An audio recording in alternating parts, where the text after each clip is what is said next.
अस्सलामुअलैकुम नाजरीन, खबरों के बाद 7-11 न्यूज में आपको एक दफा फिर से खुशामदीद। मैं हूं शीबा गिल और आज हम बात करेंगे पाक अमेरिका ताल्लुकात की कशीदगी और नेटो सप्लाई पर।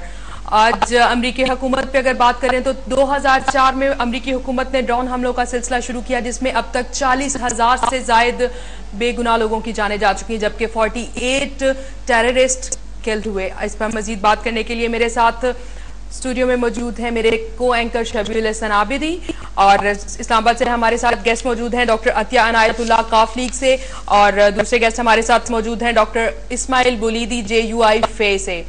खुशामदीद शबी और हमारे दोनों गेस्ट।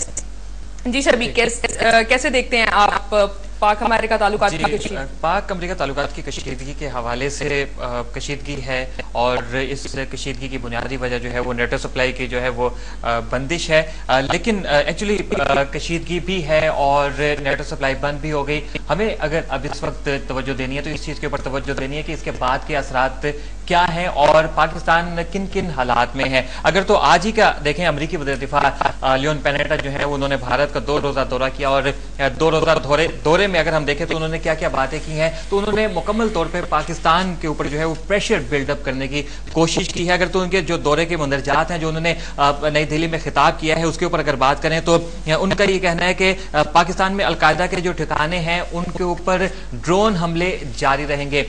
उन्होंने एक जुमले में 2 पैगाम दिए हैं पाकिस्तान को प्रेशर में लाने के लिए। एक पैगाम तो उन्होंने ये दिया है कि फाटा में अलकायदा के अभी भी जो है वो गढ़ मौजूद है और वहां पर अभी भी तालिबान जो है और बड़े नामवर जो तालिबान लीडर है वो वहां पर मौजूद है। एक तो उन्होंने ये पैगाम दिया है प्रेशर के लिए, और दूसरा उन्होंने पैगाम ये दिया है कि ड्रोन हमले हम जारी रखेंगे। इससे पहले भी हमने जब बात की थी तो हमने ये चीज नोट की थी कि शिकागो कॉन्फ्रेंस के बाद ड्रोन हमलों में जो है वो इजाफा हो गया, और इस इजाफे के पीछे वजह भी यही थी कि पाकिस्तान के ऊपर किसी तरीके से प्रेशर बिल्डअप किया जाए ताकि पाकिस्तान जो है वो नेटो सप्लाई के हवाले से कोई सॉफ्ट कॉर्नर पैदा करे। और आज अगर हम देखें तो वॉल स्ट्रीट जर्नल ने जो एक रिपोर्ट शाया की है उसमें भी बाकायदा तौर पे ये कह दिया गया है कि ये जो ड्रोन हमले हैं इनके अंदर इजाफा हुआ है और ये पाकिस्तान के ऊपर प्रेशर बिल्डअप करने के लिए ड्रोन हमले किए गए हैं। वॉल स्ट्रीट जर्नल में अगर आपको मंदरजात में बताऊं कि जो रिपोर्ट शाया हुई है तो उसमें यह कि नेटो सप्लाई रोकने का फैसला जो है वो जनरल क्यानी ने किया था और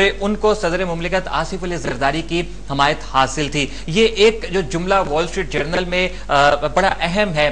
इसमें सबसे अहम चीज यह है कि जो बातें की जा रही थी इंटरनेशनल लेवल पे भी और पाकिस्तान में भी कि इदारों में तसादुम या फिर पाक फौज में और हुकूमत के दरमियान में जो फासले हैं उनको जो है वो बड़ा क्रिटिसाइज किया जा रहा था। इस एक जुमले की वजह से ये जो दोनों इदारों में फासला है ना ये सिमट गया है और साफ लग रहा है कि दोनों इदारों के अंदर जो है वो कोऑर्डिनेशन है। और इसके बाद दूसरी अहम चीजें भी हैं जिसके ऊपर हम डिस्कस करेंगे। नाज़रीन, यहाँ पर वक्त हुआ चाहता है एक ब्रेक का। आपको मिलते हैं एक ब्रेक के बाद और फिर इस पर मजीद बात जारी रखेंगे।